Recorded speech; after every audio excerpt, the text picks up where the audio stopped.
बाबा साहब आंबेडकर ने जो राष्ट्र निष्ठा और समाज निष्ठा के आधार पर देश को चलाने की प्रेरणा दी थी, उससे हट करके सिर्फ राजनीति करने वाले लोग हैं, वो इससे बाहर नहीं निकल पाते हैं। इसलिए ये बातों को झूठे रूप में समाज को भ्रमित करने के लिए चला रहे हैं। और इसलिए मैं जब हिंदू मिल के कार्यक्रम के लिए गया था, चैत्य भूमि के पुनर्निर्माण के शिलान्यास के लिए गया था, उस समय मैंने कहा था,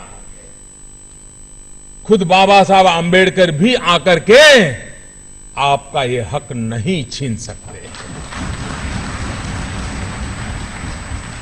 बाबा साहब के सामने हम तो क्या चीजें, कुछ नहीं है जी। उस महापुरुष के सामने हम कुछ नहीं है।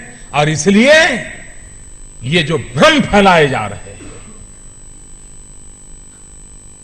उनकी राजनीति चलती होगी, लेकिन समाज में इसके कारण दरारें पैदा होती है, तनाव पैदा होते हैं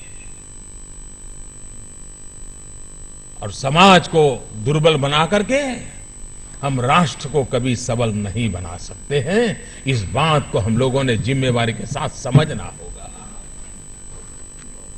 बाबा साहब आंबेडकर का आर्थिक चिंतन,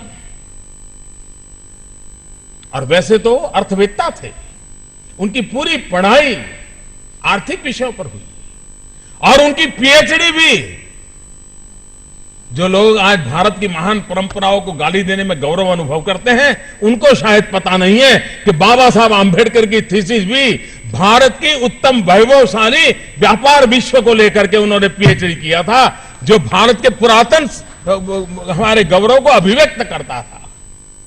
लेकिन बाबा साहब को समझना नहीं, बाबा साहब की विशेषता को मानना नहीं, और इसको समझने के लिए सिर्फ किताबें काम नहीं आती हैं। बाबा साहब को समझने के लिए समाज के प्रति संवेदना चाहिए और उस महापुरुष के प्रति भक्ति चाहिए, तब जाकर के संभव है।